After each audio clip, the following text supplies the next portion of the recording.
হোলির দিন বা রং খেলার দিন ঠান্ডায় খাওয়া হবে না তা তো হতেই পারে না। তাই আজকে বানাবো ঠান্ডাই পাউডার আর তার সঙ্গে ঠান্ডায় বানানোর রেসিপিটাও। নমস্কার বন্ধুরা, আমার আরও একটা নতুন রেসিপিতে তোমাদের সবাইকে স্বাগত জানাই। রেসিপিটা ভালো লাগলে লাইক করে তোমরা আমার পাশেই থেকো। ঠান্ডাই পাউডার বানানোর জন্য কড়াইয়ের মধ্যে নিয়ে নিলাম কিছুটা পরিমাণে কাজু আর কিছুটা পরিমাণে কাঠবাদাম, দুটো এলাচ নিয়ে নিলাম।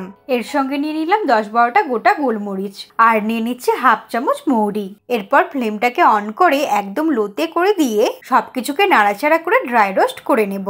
এর সঙ্গে প্রথমেই পোস্ত ব্যবহার করলাম না, কারণ পোস্ত ভাজা হতে খুব বেশি সময় লাগে না। তাই সবকিছুকে হালকা করে 1 মিনিট ভেজে নেওয়ার পর পোস্তটা আমরা ব্যবহার করব। এখানে আমি 10 থেকে 12টা কাজু আর 14 থেকে 15টা কাঠবাদাম ব্যবহার করেছি। তোমরা কতজনের জন্য বানাচ্ছ সেই মতো বুঝে সবকিছুকে একটু বাড়িয়ে ব্যবহার করতে হবে। তাছাড়া এই ঠান্ডায় পাউডার বানিয়ে অনেকদিন স্টোর করেও রাখা যায়। 1 মিনিট ড্রাই রোস্ট করে নেওয়ার পর এর মধ্যে দিয়ে দেব 2 চামচ পোস্তদানা। পোস্তটা দিয়ে লো ফ্লেমে আরো 2 মিনিট ভাজা করে নেব। এগুলো কিন্তু নাড়তে নাড়তেই আমাদের ভাজা করতে হবে, না হলে কিন্তু খুব বেশি লালচে হয়ে যেতে পারে।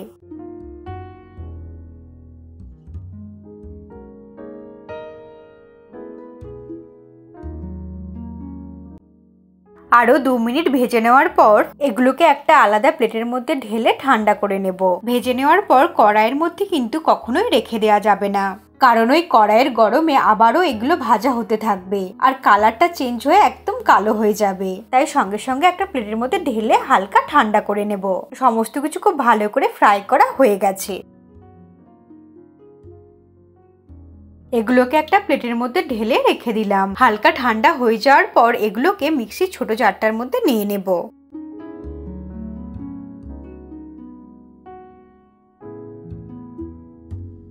সমস্ত কিছুকে জারের মধ্যে নিয়ে নিলাম। এখন জারের ঢাকনাটা বন্ধ করে ভালো করে গুঁড়ো করে নেব।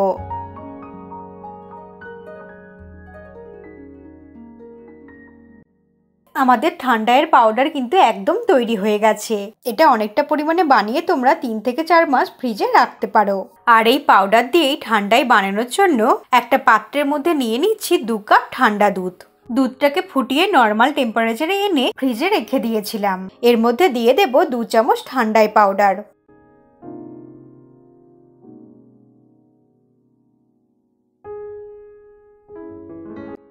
দিয়ে দিচ্ছি 1.5 চামচ চিনি আর দিয়ে দিচ্ছি স্বাদটাকে ব্যালেন্স করার জন্য অল্প একটু লবণ। এরপর সবকিছুকে একসাথে খুব ভালো করে মিশিয়ে নিচ্ছি। ঠান্ডার জন্য অবশ্যই ঠান্ডা দুধই ব্যবহার করতে হবে।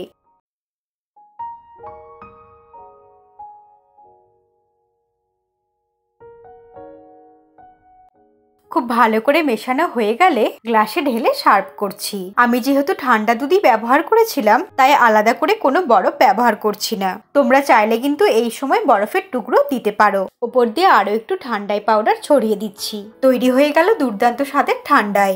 আশা করি হোলির দিন তোমরা অবশ্যই বাড়িতে বানাবে। আর বাড়িতে বানালে অবশ্যই কমেন্ট করে জানিও তোমাদের খেয়ে কেমন লাগলো। আমার চ্যানেলে এই ধরনের সহজ সহজ রেসিপি আমি দিয়ে থাকি। ভালো লাগলে চ্যানেলটাকে সাবস্ক্রাইব করে তোমরা আমার পাশেই থেকো। ভালো থেকো আর সুস্থ থেকো। আবারও দেখা হবে নতুন ধরনের কোনো রেসিপির সঙ্গে।